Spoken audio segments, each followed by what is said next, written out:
وابعث فیہم رسولا منہم یتلو علیہم آیاتک ویعلمہم الکتاب والحکمہ ویزکیہم انک انت العزیز الحکیم۔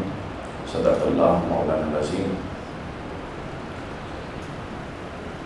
محترم المقام صاحب صدر سید انوار الحق شاہ صاحب دامت برکاتہم، حافظ بشیر سیالوی صاحب،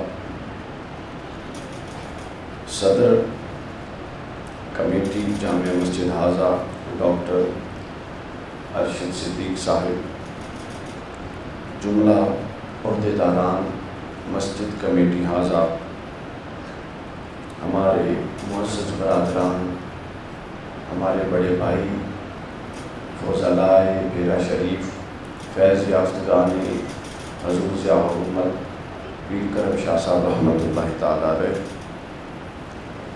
مقامی قیادت تحریک منہج القرآن، معزز حاضرین حاضرات اور سامعین اور سامعات، اللہ رب العزت کا شکر ہے جس کی توفیق سے ہم اس کے محبوب مکرم صلی اللہ علیہ وآلہ وسلم کی ولادت باسعادت کی اس عظیم الشان مجلس میں موجود ہیں، حاضر ہیں۔ اللہ تعالیٰ کی حضور دعا ہے اور دست طلب ہمارے دراز ہیں کہ وہ اس مجلس کو جملہ مسائل جو اس مجلس کے انعقاد میں کی گئی، جس طرح سے جس نے حصہ ڈالا، ان سب کو اپنی بارگاہ میں شرف قبولیت بخشے، اور ہر ایک حاضر جو اس میں ہمارے بھائی ہیں یا ہماری بہنیں ہیں جو ویڈیو لنک پہ دیکھ رہے ہیں، ہر ایک کو اللہ تعالیٰ اپنے محبوب کے تصدق سے جو جس مشکل اور جس حاجت میں وہ مبتلا ہے اس کی وہ حاجت براری کر کے یہاں سے دیجیے۔ آج کی گفتگو کے لیے میں نے اور بہت سارے علماء کرام تشریف فرما ہیں، مجھے ایک ذمہ داری دی گئی تو میں یہاں بیٹھا ہوں، تو در حقیقت میں بڑا ہی ادنا طالب علم ہوں اور علماء کرام کے آگے بیٹھنے والا بلکہ ان کے جوتے اٹھانے والا انسان، تو چونکہ دعوت تھی، ذمہ داری تھی، تو لہٰذا میں یہاں بیٹھ کے آپ سے بات چیت کرنے پر مجبور۔ اللہ رب العزت نے قرآن مجید میں اور حضور نبی اکرم صلی اللہ علیہ وآلہ وسلم کی ذات پاک کو جو اس دنیا میں مبعوث فرمایا، تو ایک امر ہے، ایک معاملہ ہے جس کی طرف ہماری فوراً توجہ جاتی ہے، اور وہ توجہ یہ جاتی ہے کہ اللہ نے اپنا محبوب مکرم اور اپنا عظیم الشان نبی جو ہر نبی کا سردار ہے، جو ہر انسان کا سردار ہے، جو جملہ مخلوقات میں افضل ہے، اولا ہے، اکرم ہے، اس کو جب ہم گناہگاروں میں بھیجا تو لا محالہ اللہ رب العزت کے پیش نظر کوئی تو مقصد تھا نا کہ اس نے اپنے محبوب کو ہمیں مبعوث فرمایا۔ دیکھیے نا، میں ابھی یہ ہوا تھا راجن پور سے رات کو لمبا سفر کر کے یہاں پہنچا ہوں، تو میرے پیش نظر یہاں پر آنا اور ایک مقصد تھا۔ آپ لوگ اپنے اپنے گھروں سے یہاں پر آئے ہیں، آپ لوگوں کے پیش نظر کوئی مقصد تھا۔ ہم کوئی بھی کام صبح فجر کے وقت اپنے بستر کو چھوڑتے ہیں، وضو کرتے ہیں اور اللہ کے حضور حاضر ہوتے ہیں نماز کے لیے، کوئی مقصد ہوتا ہے نا پیش نظر۔ ہم صبح اٹھ جاتے ہیں، کوئی اپنی نوکری پہ جا رہا ہے، کوئی اپنی دکان پہ جا رہا ہے، کوئی بزنس پہ جا رہا ہے، سب کچھ جاتے ہیں۔ کیوں؟ ہر عمل کے پیچھے ایک مقصد کار فرما ہے، اور وہ مقصد ہی بنیادی طور پہ اس امر کی حقیقت کا تعین کرتا ہے۔ یعنی جو آپ کا مقصد ہے، جس مقصد کے لیے اب یہ مجلس دیکھیں کتنی ہی عظیم الشان مجلس ہے، ہم تو آئے ہیں اور شریک ہو گئے ہیں، ہم سے زیادہ اس کے حصے دار اس اجر کے وہ لوگ ہیں جنہوں نے یہ مجلسیں سجائی، جنہوں نے یہ قالین بچھائے، جنہوں نے یہ صفیں سیدھی کی، جنہوں نے یہ لائٹیں لگائیں، جنہوں نے یہ انتظام و انصرام کیا۔ مگر ان میں سے ہر ایک کے پیش نظر سامعین کرام کیا تھا؟ ایک مقصد تھا، ہر کوئی اس مقصد کو اپنے دل میں لے کے پھر رہا تھا اللہ کے حضور کے باری تعالیٰ یہ صف بچھا رہا ہوں تو اس کے پیچھے میرا یہ مقصد ہے، یہ لائٹ لگا رہا ہوں تو اس کے پیچھے میرا یہ مقصد ہے، بیوی بچوں کو چھوڑ کے یہ نیند کا وقت ہے عشاء کے بعد مسجد میں جا رہا ہوں تو میرے پیچھے یہ مقصد ہے۔ تو جب ہم عاجز اور ناقص انسان ہو کر کوئی کام بغیر مقصد کے نہیں کرتے تو یہ کیسے ممکن ہو سکتا ہے کہ اللہ رب العزت اتنا عظیم کام جو اس نے کیا کہ اپنا محبوب مکرم ہمیں مبعوث فرما دیا، وہ بغیر کسی مقصد کے مبعوث فرمایا۔ تو گویا معرفت ذات مصطفی صلی اللہ علیہ وآلہ وسلم مشروط ہے معرفت مقصد بعثت محمدی صلی اللہ علیہ وآلہ وسلم کے ساتھ۔ یعنی اگر آپ مقصد بعثت محمدی سے بالکل عاری ہیں، آپ کا اس سے تعلق ہی نہیں کہ حضور علیہ السلام آئے کس لیے تھے اور حضور السلام کی آمد کا مقصد کیا تھا، اور معاشرے میں یا فرد میں یا ذات میں یا فکر میں یا اخلاق میں یا باطن میں وہ کیا تبدیلیاں تھیں جو رسول اللہ صلی اللہ علیہ وسلم چاہتے تھے کہ ہمارے اندر پیدا ہوں اور پھر ہمارے ذریعے آگے دوسروں میں پیدا ہوں۔ اگر آپ کا لینا دینا ان مقاصد محمدیہ سے نہیں ہے تو آپ سمجھ لیجئے کہ مقاصد محمدیہ سے لا تعلق ہو کر ذات مصطفی کے ساتھ تعلق جوڑنا یہ تعلق ناقص ہے، یہ کامل نہیں ہے، اور یہ عمل خود مقصد بعثت نبوت کے خلاف جاتا ہے۔ تو لہٰذا جب ہم رسول اللہ صلی اللہ علیہ وسلم کی بعثت، میلاد، جشن یہ سب کچھ کریں گے تو ہمیں بہرحال حضور کے مقصد کو پیش نظر رکھنا۔ یہ جو آیت میں نے پڑھی اللہ رب العزت نے، یہ سورہ بقرہ کی آیت ہے، اللہ رب العزت نے 4 کے قریب مقامات پر قرآن مجید میں انبیاء اور بالخصوص حضور علیہ السلام کی آمد کے مقاصد کا تذکرہ کیا۔ آپ سب لوگوں کو اس بات کہیں آپ ذرا دیکھیے کہ وہ مقاصد کیا تھے جو اللہ رب العزت نے ہمیں بتائے۔ چونکہ بنیاد سامعین کرام یہ تھی کہ ایک وجود، یہ جو انسان کا آپ کا میرا وجود ہے نا، جب یہ تیار ہوا تھا اللہ رب العزت نے تیار کیا تھا اور عالم غیب میں، اس عالم ارواح میں اپنے اس عمل کا اظہار کیا تھا کہ میں اس میں روح ڈال کے اس کو اپنا نائب بنانا چاہتا ہوں، تو اس وجود پر جو نیابت الہیہ میں آنے والا تھا ابھی آیا نہیں تھا، اس وجود پر کچھ اعتراضات اٹھا دیے گئے تھے ملائکہ کی طرف سے کہ باری تعالیٰ یہ کیا کرے گا، یہ فساد کرے گا، یہ کیا کرے گا، یہ خون بہائے گا، یہ خون بہائے گا اور فساد کرے گا۔ مجھے بتائیے کہ کیا فساد ایسے ہی ہو جاتا ہے؟ کچھ نہ کچھ تو فساد کی بنیادیں ہوتی ہیں نا جو آپ کے باطن میں پائی جاتی ہیں، جس کی بنیاد پہ فساد برپا ہوتا ہے۔ جو فسادی معاشرے میں ملے گا اس کے اندر یا بغض ہوگا یا کینہ ہوگا یا نفرت ہوگی یا شدت ہوگی۔ ایک متوازن انسان کبھی نفرت کا پیکر نہیں ہو سکتا۔ تو گویا جہاں فساد ہوتا ہے وہاں اندر کچھ غلاظتیں ہوتی ہیں۔ یہ جو فساد خارجی صورت ہے یہ بنیادی طور پہ ان داخلی غلاظتوں کی، جب وہ خارجی صورت ہوتی ہے تو وہ فساد کی صورت اختیار کرتا ہے، وہ جس طرح کا بھی ہو۔ تو اندر کا گند جب باہر آتا ہے تو فساد بن جاتا ہے، اور اندر کی گندگی جب باہر آتی ہے تو وہ کیا بن جاتی ہے، وہ خون خرابے کا باعث بن جاتا ہے۔ تو ملائکہ نے تو ظاہراً یہ اعتراض کیا، لیکن ایسے ہی تو کوئی فساد نہیں نہ کرتا۔ تو یہ امکانات بہت سارے محدثین مفسرین نے اس طرف اشارے کیے، امام رازی نے بھی اشارہ کیا، امام قرطبی نے اشارہ کیا کہ آخر ملائکہ کی نگاہ محض وجود انسانیت پر نہیں تھی بلکہ اس کے اندر پائے جانے والے ان داعیات پر بھی تھی جو داعیات اس کو متحرک کریں گے فساد کی طرف لانے کے لیے، اور جو داعیات اس کو اس کا میلان اور رجحان بنائیں گے فساد اور خون خرابے کی طرف لانے کے لیے۔ یہ سامعین کرام وجود آدمی پر اعتراض تھا جو مالۂ اعلیٰ اور عرش پر ہو گیا تھا۔ ہوا تھا کہ نہیں ہوا تھا؟ بتائیے، سب ہوا تھا۔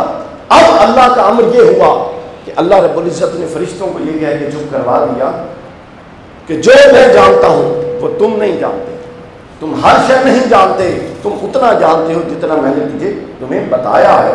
لہٰذا اس سے زیادہ ان کے اس سوال کو ایڈریس نہیں کیا، مگر منشأ الہی پھر یہ ٹھہر گئی کہ جو وجود انسانی، چونکہ امر الہی طے پا چکا تھا کہ انسان نائب خدا بنے گا، نیابت خدا بندی میں آئے گا، لیکن جب اس نیابت والے پر کچھ اعتراضات آ چکے تھے تو اللہ رب العزت نے بعد نظر میں ان اعتراضات کو، ان کمیوں کو، ان کجیوں کو جو وجود انسانی میں ہیں، چاہے وہ فکر انسانی کا حصہ ہو، چاہے وہ اخلاق انسانی کا حصہ ہو، چاہے وہ روحانیت کے معاملات کا حصہ ہو، چاہے وہ آپ کے جسم کے کسی حصے سے متعلق ہو، ان کمیوں کو، ان کوتاہیوں کو اللہ رب العزت نے نوٹ فرما لیا، اور پھر اللہ نے فرمایا کہ میں ایک ایسا محبوب بھیجوں گا اور اس کو ایک ایسا نظم، ڈسپلن اور لائحہ عمل ہدایت دے کر بھیجوں گا کہ وہ جو اپنی آیات تلاوت کرتا جائے گا، ایک ایک کمی، ایک ایک کجی، ایک ایک نقص جو انسان کے وجود میں ہے، وہ نقص اس کے اندر سے نکلتا اور رفع ہوتا جائے گا۔ یعنی مقصد بعثت نبوت بنیادی طور پہ یہ تھا کہ یہ جو وجود ہے بیٹھ کر، اس کے اندر جو خرابی ہے، یہ اوپر سے ایک وصف الہی جو قرآن ہے، یہ کلام الہی ہے، اور کلام متکلم کی صفت ہوتا ہے، تو گویا ایک وصف الہی جو اترا، وہ وصف جو میرے اندر موجود تھا اور اس وصف الہی سے مخالف تھا، ٹکراتا تھا، تو گویا اللہ نے فرمایا ہے محبوب آپ تلاوتیں کرتے جائیے ان پر، یہ جب ایک وصف اترے گا اس کے مد مقابل وصف کو اپنے اندر سے ختم کرتے جائیں گے، اور وہ وصف جو میرا ہے اور میں نے آپ پر اس کا رنگ چڑھایا ہے، آپ اپنی سیرت کا رنگ ان پر چڑھائیے گا۔ یوں صالحیت کی طرف، نقص جو آدم پر اعتراضات تھے اس کی طرف، کمال انسانیت کی طرف، اور بنیادی طور پہ جو جوہر انسانیت غیر نشوونما یافتہ وجود انسانی کے اندر اللہ نے رکھا تھا، اس کی نشوونما کا ایک پورا کا پورا ضابطہ دے کر اللہ نے اپنے محبوب کو بھیجا، اور اسی ضابطے کو ہم مقصد بعثت نبوت یا چہارگانہ فرائض نبوت یا اس نوعیت کا کوئی بھی نام دے دیتے ہیں۔ یہ وہ بنیادی مقاصد تھے۔ اب اس موضوع پر آگے جانے سے پہلے میں رک کر ایک دو گزارشات کرنا چاہتا ہوں۔ ایک تو ہے اس پورے مضمون کا علمی احاطہ، جو کچھ ہو سکا اللہ کو منظور، ٹوٹے پھوٹے لفظ ورز کر دیں گے آگے جا کے۔ ایک اس مضمون کا ہے، اس مضمون جو پورا کا پورا مضمون مقصد بعثت نبوت ہے، ایک ہے اس کا عشقی قلبی اور حبی طریقہ کار اس کو بیان کرنے کا، کہ اللہ نے انہی آیات میں ایک نیا تناظر بھی سامنے رکھا ہے انسان کے۔ ہم عام طور پہ اس تناظر کو سامنے نہیں لاتے۔ تو دیکھیے اس آیت سے میں یہ سمجھتا ہوں کہ اس آیت سے اللہ تعالیٰ نے ہمیں یہ بتایا کہ جو چار جہتی تعلق جناب محمد رسول اللہ سے قائم فرما لے گا، اپنا قائم کر لے گا جو بھی انسان، چار جہتی تعلق، پہلا خود اللہ نے فرمایا نا کیا ہے؟ تلاوت آیات ہے، دوسرا کیا ہے؟ علم الکتاب ہے، تیسرا کیا ہے؟ علم الحکمہ ہے، اور چوتھا کیا ہے؟ تزکیہ نفس ہے۔ یہ چار تعلق آپ نے رسول اللہ سے قائم کرنے ہیں، اور جب یہ چار تعلق ہر فرد رسول اللہ سے انفرادی طور پہ قائم کر لے گا تو اس کی شخصیت کا جوہر جو غیر نشوونما اس کے اندر رکھا گیا تھا، اس میں تحرک، ارتقاء، ارفاع، اور وہ اپنی نشوونما کی طرف رو بکمال ہو جائے گا۔ مگر یہ چار تعلق محض فکری یا علمی نوعیت کے نہیں ہیں، یہ چار تعلق عشقی اور حبی نوعیت کے بھی ہیں۔ وہ کیسے؟ مثلا پہلا تعلق اگر ایک بندہ عاجز اپنے مولا اور آقا سے قائم کرنا چاہے تو وہ کیا ہے؟ بتائیے، وہ تلاوت آیات ہے۔ یہ لفظ بولیے، کیا ہے؟ تو تلاوت کیسے ہوتی ہے؟ تلاوت ہونٹوں سے ہوتی ہے۔ کس سے ہوتی ہے؟ اور کس سے ہوتی ہے؟ زبان ہلتی ہے، اور کس سے ہوتی ہے؟ رخسار ہلتے ہیں۔ تو گویا اللہ نے پہلا پیغام یہ دیا کہ جو تزکیہ نفس اور عروج انسانیت کا سفر کرنا چاہتا ہے اس کو یہ چاہیے کہ اپنا تعلق محبوب کے لبوں کی طرف دیکھتے رہے، محبوب کے رخسار کی طرف بھی دیکھتا رہے، اور محبوب یہ آیات الہیہ، آیات کی تاثیر تو ایک الگ چیز، مگر جس زبان سے، جن لبوں سے اور جن مسکراہٹوں سے یہ ادا ہو رہی ہیں ان کے ساتھ بھی یکگونا تعلق قائم کرے، تاکہ یہ چیز اس کے اندر آئے گی تو اس کی شخصیت کی جس طرح مقصد نبوت باقی چیزوں کو ختم کرتا تھا تو ایک چیز انسان کی شخصیت میں کدورت بھی ہے. تو جب محمد الرسول اللہ صلی اللہ علیہ وسلم آیات بینات اپنے مقدس لبوں کو ہلا کر تلاوت کریں گے اور ان لبوں سے عاشق ان لبوں کو دیکھیں گے, عاشق ان لبوں کا تصور کریں گے, عاشق ان رخساروں کا تصور کریں گے کہ جب تلاوت قرآن ہوتی تھی اور وہ رخسار ہلا کرتے تھے, عاشق ان تاثرات کا تصور کریں گے کہ جب آیات آیا کرتی تھیں تو چہرہ ودعا کے مختلف تاثرات ہوا کرتے تھے. تو پھر علمی اور فکری تعلق کے ساتھ ساتھ آیات الہیہ کے ضمن میں ایک قلبی حبی اور باطنی تعلق بھی رسول اللہ کے ساتھ قائم ہونا شروع ہو جائے گا. پھر اس کے بعد اگلا جو تعلق ہے وہ کیا فرمایا, وَيُعَلِّمُهُمُ الْكِتَابَ. پھر اللہ فرماتا ہے کہ ٹھیک ہے میرے محبوب کو قرآن پڑھتے دیکھو, اس کے خوبصورت لبوں کو دیکھو, مگر اس سے اگلا نما بھی ہے. وہ کیا ہے, وَيُعَلِّمُهُمُ الْكِتَابَ. یہ اشارہ کرتا ہے کہ عمل مصطفیٰ اور سیرت مصطفیٰ. اب اگلا لمحہ یہ ہے کہ اے بندے محض قلبی واردات تک, محض عشق تک, محض نعرے تک نہ رہ, بلکہ اب اس واردات سے اپنے آپ کو نکال اور اپنے آپ کو اطاعت مصطفیٰ کی چادر کے اندر ڈال دے. یہ فیض ہوگا اس کے اوپر. وَعَلَّمَهُمُ الْكِتَابَ, علم الکتاب کا.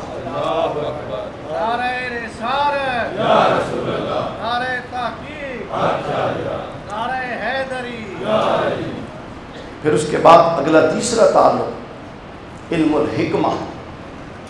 پھر اللہ فرماتا ہے کہ جو رسول اللہ سے قلبی وابستگی رکھتے ہیں انہیں کو چاہیے کہ وہ رسول اللہ سے عملی اطاعتی وابستگی رکھیں, اور پھر جو اطاعتی وابستگی رکھتے ہیں ان کو چاہیے کہ رسول اللہ سے شعوری وابستگی بھی رکھیں. آپ غور کیجئے اللہ کیسا متوازن انسان بنانا چاہتا ہے. نہ صرف قلبی کیفیات پر اکتفا کیا کہ بس قلبی تعلق ہو گیا, عمل کی کوئی حیثیت نہیں. ہم معاشرے میں کیسے بٹے ہوئے لوگ دیکھتے ہیں, ہم دیکھتے ہیں ہمارے معاشرے میں ایک طبقہ ہے جو قلبی تعلق حضور کے ساتھ اس کو مانتا ہے, پروان چڑھانے پر زور دیتا ہے, لیکن اس کے بدِ مقابل سیرت اور عمل مصطفیٰ کو اہمیت دینے کے لیے تیار نہیں ہے. پھر ایک ایسا طبقہ ہے جو عمل اور سیرت رسول کو تو پکڑتا ہے مگر قلبی وابستگی اور حبی تعلق کو اہمیت دینے کے لیے تیار نہیں.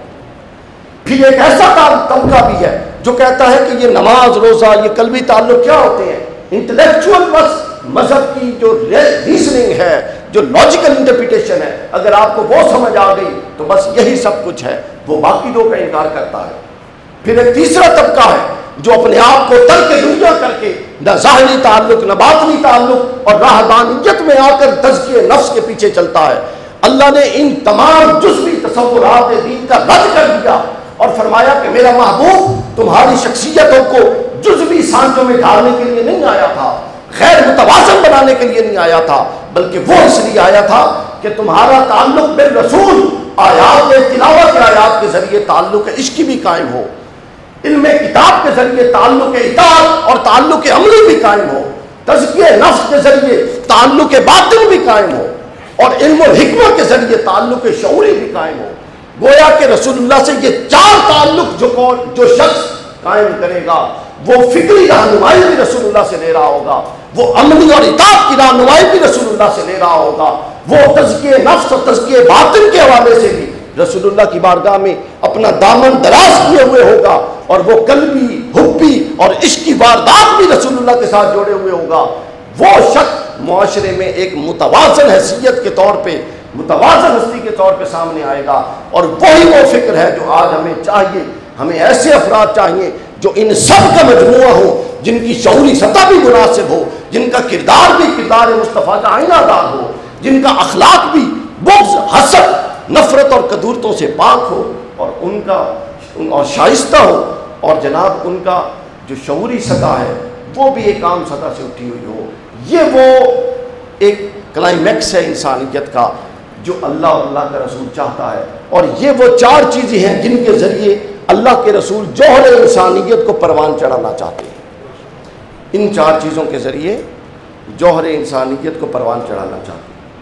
اب جب ہم ان چار چیزوں سے گزر گئے اور آخری بات پر آئے, حتمی بات پر, چونکہ میں نے شروع میں عرض کیا نا کہ ہر شے کا ایک مقصد ہوتا ہے. اصول فقہ میں ہم پڑھتے تھے الامور بمقاصدہا، ہر امر کا ایک قصد، ہر قصد کا پیچھے ایک امر ہوتا ہے اور وہی اس کی اصل ہوتا ہے. تو گویا یہ جو تلاوت آیات ہے پھر اس کا بھی تو ایک مقصد ہوگا. پھر جو علم الکتاب ہے یہ خود بھی ایک مقصد ہے، مگر اس کے پیچھے بھی تو ایک مقصد ہوگا. یہ جو علم الحکمہ ہے اس کے پیچھے بھی تو ایک مقصد ہوگا. تو ان تمام مقاصد کا پھر جو آخری مقصد جس کو مقصد بعثت نبوت کے طور پہ ہم لے سکتے ہیں سامعین کرام، وہ آخری چیز، وہ حتمی چیز اور وہ قطعی چیز وہ تزکیہ نفس ہے. وہ کیا ہے؟ وہ تزکیہ نفس ہے. اور تزکیہ نفس کیوں اللہ نے حتمی بنایا ہے ذرا سنیے. تزکیہ نفس اس لیے حتمی بنایا ہے کہ آپ کے باطن میں ایمان نے آنا ہے. ایمان نے کہاں ٹھہرنا ہے؟ آپ کے باطن میں، آپ کے دل میں. اگر دل کا برتن اور باطن کا برتن صاف تزکیہ والا نہیں ہوگا، مصفہ نہیں ہوگا، مجلہ نہیں ہوگا، اس کے اندر گندگی ہوگی، اس کے اندر شرارت ہوگی، اس کے اندر سازشیں، کدورتیں ہوں گی، طرح طرح کی گندگیاں ہوں گی، تو بتائیے کہ وہ نور جو ایمان کا آئے گا وہ کہاں ٹھہرے گا؟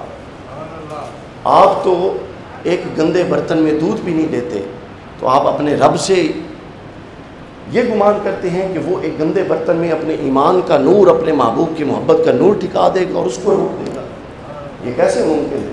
یہ وجہ ہے کہ حضور علیہ الصلوۃ والسلام کو بھیج کر انسانیت کا جو ارتقا تھا اس کا نقطہ کمال ہی تزکیہ کو بنایا، تاکہ برتن صاف ہوں گے تو ان کے اندر ایمان ٹھہرے گا اور قرار پکڑے گا، اور جب ایمان قرار پکڑے گا تو اس کے بعد اگلا سفر شروع ہوگا. حضرت امام شافعی رحمۃ اللہ علیہ کے پاس ان کا ایک شاگرد آتا ہے اور آ کے کہتا ہے کہ میں جو کچھ پڑھتا ہوں بھول جاتا ہوں. کیا؟ جو پڑھتا ہوں بھول جاتا ہوں. کوئی وظیفہ بتائیے، کوئی دعا فرمائیے. تو سامعین کرام پتہ ہے امام شافعی رحمۃ اللہ علیہ نے کیا فرمایا؟ امام شافعی نے اسے فرمایا کہ بیٹے گناہ چھوڑ دو. کیا؟ سب بولے کیا؟ اب وہ شخص پریشان ہوا کہ میں ایک ذہنی ریاضت کے عمل کے بارے میں پوچھنے آیا ہوں کہ میں پڑھتا ہوں اور بھول جاتا ہوں، اور امام فرما رہے ہیں کہ گناہ چھوڑ دو. کیا فرما رہے ہیں؟ تو امام شافعی نے وضاحت فرمائی کہ بیٹا وجہ یہ ہے کہ جو علم دین ہوتا ہے، جو ایمان ہوتا ہے، یہ نور ہوتا ہے. علم سارا ہی نور ہوتا ہے، لیکن علم دین جو ہے یہ نور علی نور ہوتا ہے. تو تو ایک گندے برتن میں دودھ نہیں لیتا، تو یہ کیسے ممکن ہے کہ تیرے دل کے برتن میں اگر گندگی ہوگی تو یہ نور علی نور جو اس کے اندر آئے گا، یہ آئے گا تو صحیح ایک دفعہ، چونکہ تو نے کسب کیا، اور نظم کائنات یہ ہے کہ اس کسب کا نتیجہ تیرے دل کے اندر اللہ ڈالے گا، مگر اب اس کے اندر ٹھہراؤ کے لیے برتن کا تزکیہ ضروری ہے. اگر برتن صاف نہیں ہوگا تو وہ آیا ہوا نور واپس اٹھا لیا جائے گا، وہ آیا ہوا نور واپس اٹھا لیا جائے گا. لہٰذا آپ نے فرمایا کہ اے بندے اپنا تزکیہ کر، اپنا بعثت مقصد نبوت سامعین کرام تزکیہ ہے، صفائی ہے. اگر ہم اس تزکیہ اور صفائی میں اپنے آپ کو ڈال رہے ہیں تو ہم مقصد نبوت کے قریب تر ہو رہے ہیں، ورنہ ہم اس سے دور.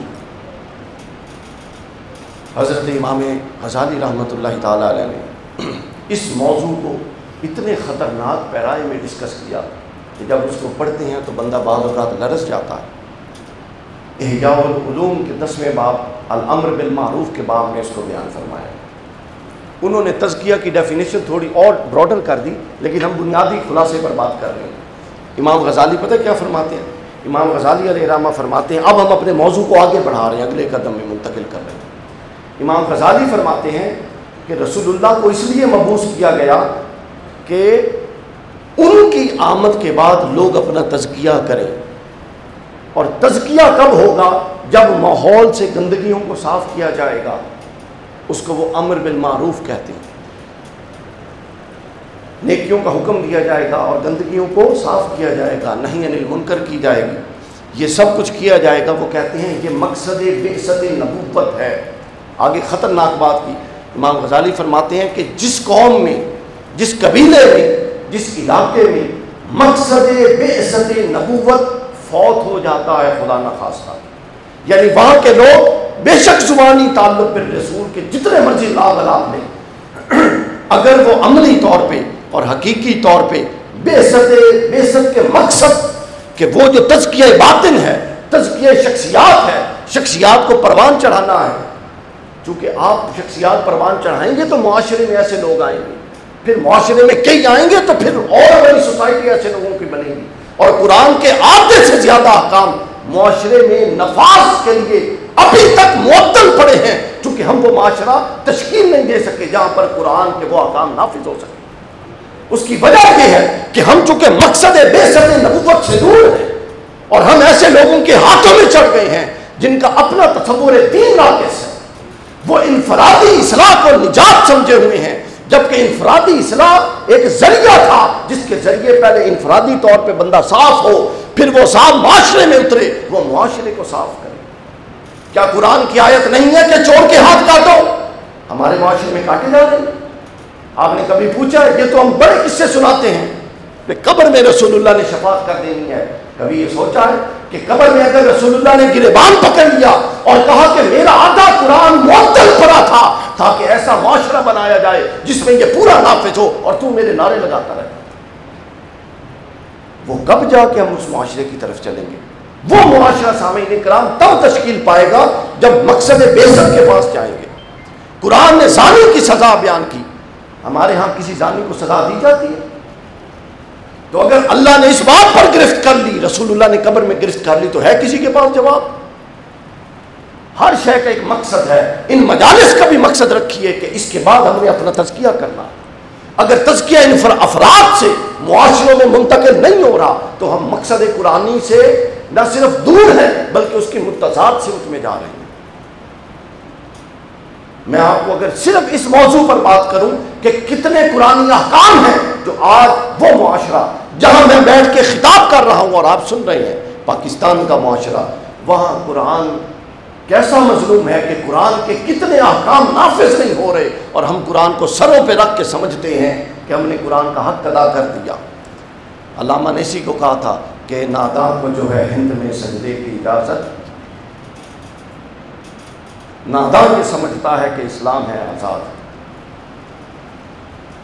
تو لہٰذا ہم نے اب اس پوری اجتماعی کوشش سے کچھ حتمی نتائج بھی تو نکالنے ہیں نا. جب حتمی نتائج پہ نظر نہیں رہتی اور نظر محض واہ پر رہتی ہے اور بات وہ کرتے ہیں ہمارے خطباء کے کہ جو آگے سے جتنا بندے کو چک سکے چکے، مقصدیت بے شک اس کے اندر صفر. یہ وجہ ہے کہ ہماری اگلی نسلیں بے عمل ہو رہی ہیں، ہمارے نوجوان بدکردار بن رہے ہیں، ان کے اندر وہ جذباتیت کا عنصر موجود ہے مگر وہ رونق موجود نہیں جو سیرت نبی کے امتی محمدی کے اندر کسی شخص میں ہونی چاہیے. چونکہ ہم اس کو اہمیت نہیں دیتے، ہم اس کو 7:30 بجے سکول کے لیے جگا دیتے ہیں، 1 گھنٹہ پہلے نماز کے لیے نہیں جگا سکتے. ہماری ترجیحات ہی مختلف ہیں. رسول اللہ تو یہ ترجیحات دینے کے لیے آئے تھے. تو میں عرض کر رہا تھا، امام غزالی فرماتے ہیں کہ جس معاشرے میں جو قوم مقصد نبوت کو نافذ کرنے میں جد و جہد نہ کرے اور خدا نخواستہ اس قوم سے مقصد نبوت فوت ہو جائے، اور مقصد نبوت کیا ہے؟ بقول غزالی امر بالمعروف و نہی عن المنکر. اور میری اس کی جو توضیح کر رہا ہوں وہ ہے افراد کا تزکیہ اور پھر معاشرے کا تزکیہ. ایک ہی بات ہے. فرماتے ہیں کہ جہاں مقصد نبوت فوت ہو جائے پھر اللہ ایسے معاشرے سے فیوزات نبوت اٹھا دیتا ہے. اللہ ایسے معاشرے سے کیا کرتا ہے؟ فیوزات نبوت اٹھا لیتا ہے، اور جہاں سے فیوزات نبوت اٹھ جائیں وہ پھر وہ معاشرہ بنتا ہے جس میں آج ہم رہ رہے ہیں. ایک مسلمان دوسرے مسلمان کے بارے میں بدگمان. ہماری عقلوں کو کیا ہو گیا ہے؟ ایک طرف ہم کہتے ہیں کہ ائمہ اربعہ حق ہیں، کہتے ہیں کہ نہیں کہتے؟ امام مالک، امام شافعی، امام احمد بن حنبل، امام ابو حنیفہ رضی اللہ تعالیٰ، چاروں کی تحقیقوں کو ہم حق مانتے ہیں. بھائی ان میں اختلاف اور ڈائیورسٹی تھی تو اختلاف ہوا نا، 4 ہوئے، ورنہ 4 تو نہیں 1 ہونے چاہیے تھے. تو ہمارے اسلاف کا حقیقی عقیدہ تو یہ ہے کہ اختلاف کو، ڈائیورسٹی کو، ڈفرینس آف اوپینین کو اتنی جگہ دیتے تھے کہ ائمہ اربعہ حق کا قول کیا گیا. طبری نے تفسیر لکھ لی تھی تو اس کے بعد کیا ضرورت تھی؟ قرطبی نے مختلف سوچا تو مختلف تفسیر لکھی. ابن کثیر نے مختلف سوچا تو ایک نئی تفسیر آئی. پیر کرم شاہ صاحب رحمۃ اللہ علیہ نے مختلف سوچا تو نئی تفسیر آئی. تو مختلف سوچنا اور سوچ میں اختلاف رکھنا اور ماں قبل کسی سے یا نہ ماں بعد کسی سے یا عصری کسی سے اختلاف رکھنا، ہم نے ان چیزوں کی بنیاد پہ مسلمانوں میں نفرتیں ڈال دی۔ رسول اللہ نفرتیں ڈالنے کے لیے آئے تھے؟ رسول اللہ نے تو محنت کر کر کے عہد میں اپنے دندان شہید کروا کے اور طائف میں پتھر کھا کے یہ جوڑے تھے جس کو آج ہم پھوڑنا دین سمجھتے ہیں۔ چھوٹی چھوٹی بات پر کفر کے فتوے، چھوٹی چھوٹی بات پر اسلام تو خارج، کوئی داڑھیوں کے سائڈ ناپ رہا ہے، کوئی لوگوں پہ بیٹھ کے خدا بنے ہوئے ہیں آپ لوگ۔ ہمیں انسان بننا ہے، ہم نے قبر میں اپنا جواب دہ ہونا ہے۔ مجھے تو میری فکر ہونی چاہیے، دوسرے کی کیا فکر؟ ہم لوگوں کے بارے میں ججمنٹل ہیں۔ یہ وہ چیز ہے جس نے دین کی تباہی کر کے رکھ دی ہے۔ دین اس لیے آیا تھا، رسول اللہ اس لیے آئے تھے، اور مقصد بعثت نبوت یہ تھا کہ ہر فرد اپنی اصلاح کرے۔ یہاں ہر فرد اپنے آپ کو چھوڑ کے دوسرے کے مگر لگا ہوا ہے۔ آپ کے اپنے پاس کیا ہے؟ اگر میں اپنی ذات کے حوالے سے بات کروں تو میرے پاس تو کچھ نہیں ہے، مجھے تو پریشانی ہے۔ اگر آپ لوگ اتنے کاملیت سے درجے سے آگے نکل گئے ہیں تو ٹھیک ہے، پھر لٹ لے کے لوگوں کے پیچھے چل پڑیے۔ ہم میں سے ہر بندہ سامعین کرام اپنی ذات کا ذمہ دار، کس کا ذمہ دار ہے بولیے؟ ہر ایک کو انفرادی طور پہ اللہ کے حضور جواب دہ ہونا۔ میری یہ کتاب آ رہی ہے قرآن مجید کے 365 اصول، سال کے 365 دنوں کی مناسبت، اس میں یہ ساری غلط فہمیاں یہ جو ہمارے معاشرے میں دین کے نام پہ پھیلائی گئی ہیں، قرآن اس سے متضاد رائے رکھتا ہے، وہ سب میں نے کھول کے بیان کرنے کی کوشش کی۔ تو رسول اللہ صلی اللہ علیہ وسلم کے مقصد بعثت، امام غزالی فرماتے ہیں کہ جب آپ اپنے آپ کو مقصد بعثت کے قریب نہیں لے جائیں گے تو آپ کیا سمجھتے ہیں؟ آپ کے نعرے آپ کو رسول اللہ کے قریب کر دیں گے؟ رسول اللہ کو تو صرف وہ پیارا ہے جو رسول اللہ کے مشن کے لیے سب کچھ لٹا، اور جو رسول اللہ کے مشن کے لیے اس کو لینا دینا ہی کوئی نہیں، بلکہ وہ ادھر آ کے تو نعرے لگاتا ہے رسول اللہ کے مشن کے، اس کی عملی زندگی رسول اللہ کے مشن کے متضاد سمجھ جا رہی ہے، وہ مت سمجھے کہ اس کے نعرے اس کو بچا جائیں گے۔ یہ غلط فہمیاں ہیں جس میں ہمیں مبتلا کر دیا گیا، سب غلط فہمیاں۔ آج سے ہم نے یہ فیصلہ کرنا ہے کہ ہم نے کس کی فکر کرنی ہے؟ سب سے پہلے اپنی، اس کے بعد اپنے بیوی بچوں کی۔ قوا انفسکم وعلیکم واہلیکم، اپنے آپ کو بچاؤ اور اپنے گھر والوں کو آگ کے لیے بچاؤ۔ قرآن کہتا ہے اپنے آپ کو بچاؤ، اور ہم رجسٹر لے کے لوگوں کو نکالتے اور داخل کرتے ہیں اسلام کے اندر۔ حضرت مجدد الف ثانی کی وصیت وہ بھول گئے ہم۔ حضرت مجدد الف ثانی رضی اللہ تعالیٰ عنہ سے کسی نے کہا، ان کا کوئی مرید تھا، انہوں نے کہا حضرت مجھے کوئی نصیحت فرما دیں۔ حضرت مجدد الف ثانی رضی اللہ تعالیٰ عنہ فرماتے ہیں کہ کبھی خدا نہ بننا اور کبھی رسول نہ بننا۔ وہ بڑا حیران ہوا کہ میں خدا اور رسول کیسے بن سکتا ہوں، میں تو بندہ ہوں۔ فرمایا اے بندے، میں یہ سمجھا رہا ہوں کہ کبھی یہ مت سوچنا کہ جو میں چاہوں وہی ہو، یہ صرف اللہ کی شان ہے، اور کبھی یہ مت سوچنا کہ جو میں نے کہہ دیا وہی صحیح ہے، یہ صرف رسول اللہ کی شان ہے۔ امام مالک کے سامنے ایک شخص نے آ کے کہا آپ فلاں معاملے میں یہ فتویٰ دیتے ہیں، اور ایک صحابی کا اس سے مخالف قول ہے۔ کس کے سامنے کہا؟ امام مالک کے۔ امام مالک رحمۃ اللہ علیہ جلال میں آ گئے۔ امام مالک نے فرمایا کہ یہ ایک صاحب قبر، رسول اللہ کی طرف اشارہ کر کے فرمایا ایک اس صاحب قبر کے علاوہ مالک دلیل کے ساتھ ہر شخص اتفاق بھی کرے گا اور اختلاف بھی کرے گا۔ اللہ نے مالک کو اپنے قرآن اور محمد رسول اللہ کے علاوہ کسی کا پابند نہیں کیا ہوا، ہر ایک میں خیر ہے۔ ہمارے امام اعظم ابو حنیفہ کیا فرماتے ہیں؟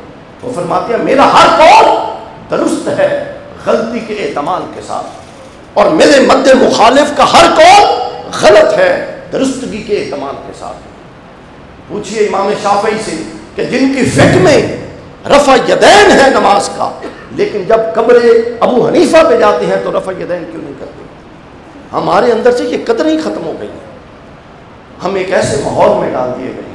مستنصر حسین تارڑ صاحب کا ایک جملہ مجھے بڑا پسند ہے، وہ کہتے ہیں ایک مجلس میں کہہ رہے تھے کہ لوگوں کیا پتہ کہ قیامت گزر چکی ہو اور ہم دوزخ میں رہ رہے ہیں۔ یہ کیا ماحول ہے جس میں ہم رہ رہے ہیں؟ بندہ بندے کا خدا بنا ہوا ہے، بندہ بندے کے معاملے میں ججمنٹل ہوا ہے، کسی کو اپنا مرنا یاد نہیں ہے۔ شیخ سعدی نے اپنے بیٹے کو تہجد کے لیے جگایا نا، تہجد پڑھنے کے بعد وہ کہتا ہے کہ یہ دیکھیں باجان کیسے بدبخت لوگ ہیں، سو رہی ہیں اور ہم اللہ کی عبادت کر رہے ہیں۔ شیخ سعدی رحمۃ اللہ علیہ نے فرمایا کاش کہ میں تجھے تہجد کی نماز کے لیے نہ جگاتا۔ یہ حکایت ہے ان کی حکایت، کاش کہ میں تہجد کے لیے نہ جگاتا۔ راہیل بھائی انہوں نے پوچھا وجہ کیا؟ فرمایا کہ جو نماز تو نے پڑھی یہ نفل تھی۔ کیا تھی بولیے؟ نفل تھی، ممکن ہے قبول ہوئی ہو، ممکن ہے رد ہو گئی ہو، تیری نیت کیا ہے مجھے نہیں معلوم، لیکن یہ جو تم نے بدگمانی کا جملہ کہہ دیا یہ لکھا گیا تیرے حساب میں اور اس کا تجھے جواب دینا ہے قیامت کے دن۔ کاش کہ تو نہ اٹھتا، ایک نفل ادا نہ کر سکتا لیکن اس جواب دہی سے تو بچ جاتا۔ میں آپ کو بتاؤں ہم نے اپنے سے زیادہ لوگوں کے جواب دہ ہونا ہے جن پر ہم بدگمانیاں کرتے ہیں۔ یہ صرف مذہبی لوگوں میں نہیں، خاندانوں میں بھی یہی مسئلہ ہے، ہر بھائی بھائی کا دشمن ہے، چھوٹے چھوٹے معاملے پہ ہم ایک دوسرے کے دشمن بنے ہوئے ہیں اور کہنے کو ہم عاشق رسول، اور اسی وقت ادھر سے جھگڑا کر کے آتے ہیں، منافقت کرتے ہیں اور ادھر سے آ کے نماز شروع کر دیتے ہیں۔ تو یہ پورا تزکیہ چاہتی ہے قرآن پورا۔ میرے ایک دوست تھے قاری منور صاحب، دوسرے اہل حدیث مکتب فکر کے عالم تھے، جنگ کے زمانے کے میرے دوست تھے۔ ان کی کچھ بڑی عجیب و غریب حرکات تھیں، میں نے ان کو بڑا سمجھاتا تھا کہ قاری صاحب آپ داڑھی رکھی ہوئی ہے، مسجد کے امام ہیں، خدا کا خوف کیا ہے۔ وہ پتہ کیا کہتے ہیں؟ وہ کہتے تھے علامہ صاحب تسی میں نہ روکیا کرو، وہ سارے کام اپنی جگہ، یہ سارے کام اپنی جگہ۔ تو ایسا کوئی نہیں ہے کہ وہ بھی اپنی جگہ اور یہ بھی اپنی جگہ۔ سجدہ ابلیس سے بھی ہیں، سجدہ خالق کو بھی، ابلیس سے یارانہ بھی۔ حشر میں کس سے عقیدت کا صلہ مانگے گا؟ عشق رسول کے نعرے رسول اللہ کے لیے اور اطاعت عمل، اور نعرے تو رسول عشق رسول میں جان بھی قربان ہے، لیکن ایک خواہش نفس جو نفس کے اندر سے ناجائز داعیہ اٹھتا ہے رسول اللہ کے لیے، وہ تو قربان ہوتا نہیں ہے، جان قربان ہوتی ہے۔ یعنی ہم جھوٹ کی بھی کوئی حد ہوتی ہے، ہم آخری حدوں پہ پہنچ چکے ہیں، ہمیں واپس پلٹنا ہے۔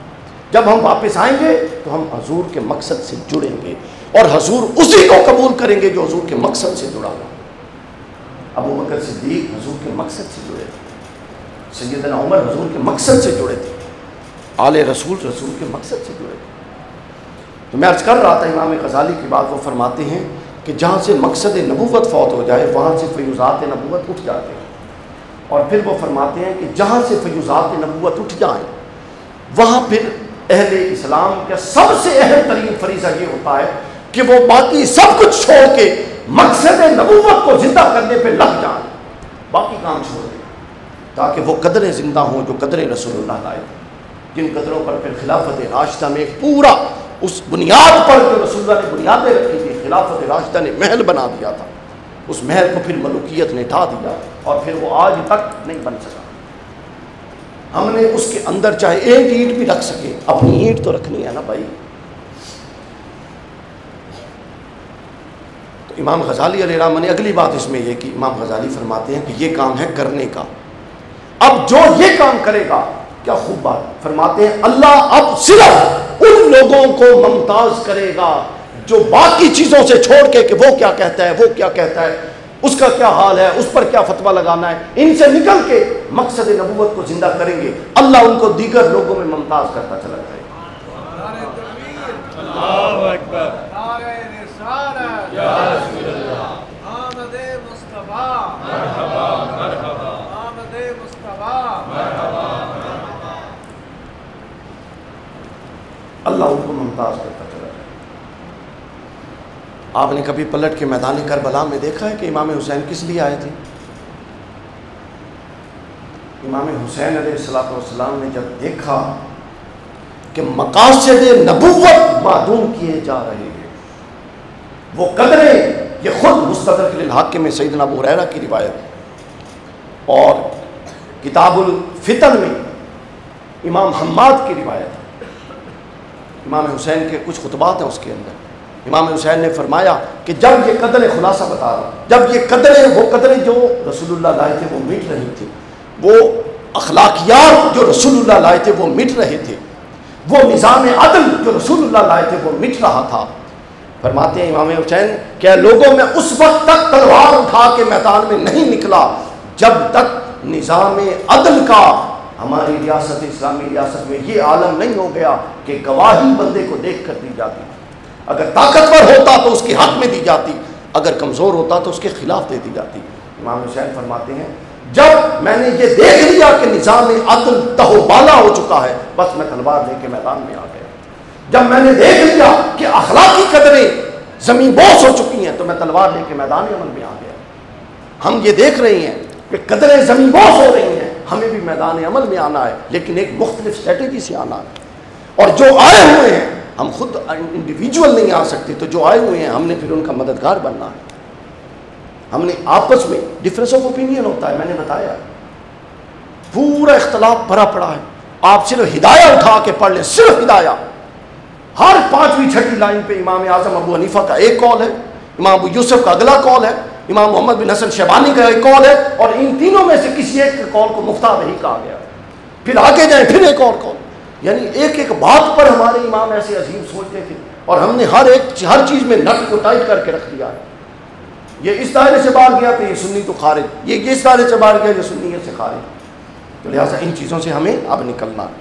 تو مقصد حسینی یہ تھا، رسول اسلام نے جو فرمایا تھا نا کہ حسین منی و انا من الحسین، علماء ناف کہتے ہیں اس میں جو دوسری ہے نا وہ من الحسین، یہ دل بیان ہے، من دل بیان، یعنی جب میں چلا جاؤں گا دنیا سے، حسین منی و انا من الحسین، میں دنیا سے چلا جاؤں گا تو سمجھ لینا جو حسین کا موقف ہوگا وہی پھر میرا موقف ہوگا، جو حسین کی رائے ہوگی وہی پھر میری رائے ہوگی۔ اور یہ تو نصوص سے ثابت ہے، یہ کوئی استدلال کی بات نہیں۔ حضور نے فرمایا جو حسین سے لڑے گا وہ مجھ سے لڑے گا، یعنی اس کے اور کئی تناظرات لے لے، مگر اس کا جو آج کے گفتگو میں تناظر لے رہا ہوں وہ تناظر صرف یہ ہے کہ حسین نے دیکھا تھا کہ مقصد نبوت لوگوں سے دور کیا جا رہا ہے، اور پھر سے کفر باطل کا نظام اور سرکشی کا نظام غالب کیا جا رہا ہے، تو حسین اس نظام کو بچانے کے لیے نکل پڑے، اس نظام کو بچانے کے لیے نکل پڑے تھے۔ اور سامعین کرام یہی اصل تزکیہ تھا، یہی اصل تزکیہ تھا۔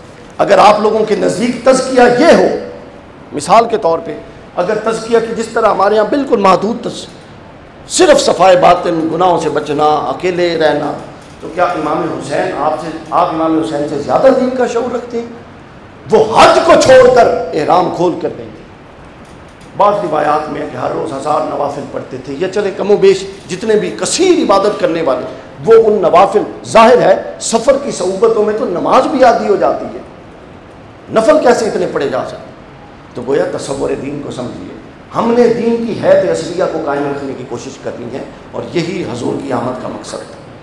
اب جب ہم تزکیہ کے مفہوم کو سمجھ گئے تو اب اس سے اگلے لمحے میں داخل ہوتے ہیں۔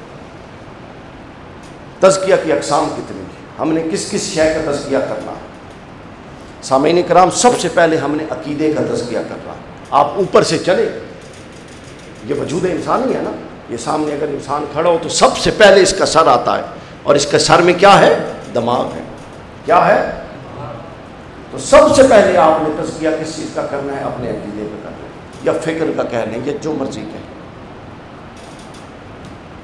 اور عقیدے کا تزکیہ کیسے ہوگا؟ عقیدے کا تزکیہ ایسے ہوگا کہ عقیدہ ہر ایسے نقص سے، عیب سے پاک ہو جس کو اللہ کا رسول نقص یا عیب قرار دیتا ہے۔ سب سے پہلے عقیدہ پاک تب ہوگا جب آپ شرک کے دروازے سے آگے گزریں گے، یعنی آپ انکار کر دیں گے ما سوی اللہ کا، اور آپ کہیں گے کہ صرف اللہ ہے، میں اللہ کے آگے جھکتا ہوں، اور اللہ کے علاوہ میں کسی کے آگے نہیں جھکتا۔ جب آپ یہاں تک آئے سامعین کرام تو آپ موحد کہلائیں گے۔ پھر اس کے بعد کفر کا دروازہ ہے، پھر آپ کو اس سے گزرنا ہے۔ جب آپ رسول اللہ صلی اللہ علیہ وسلم کو اللہ کا رسول، قرآن کو کتاب اللہ اور حضور صلی اللہ علیہ وسلم کو خاتم النبیین مان چکے تو گویا آپ پر سے پہلے شرک کا الزام اٹھ گیا تھا، اب کفر کا اٹھ جائے گا۔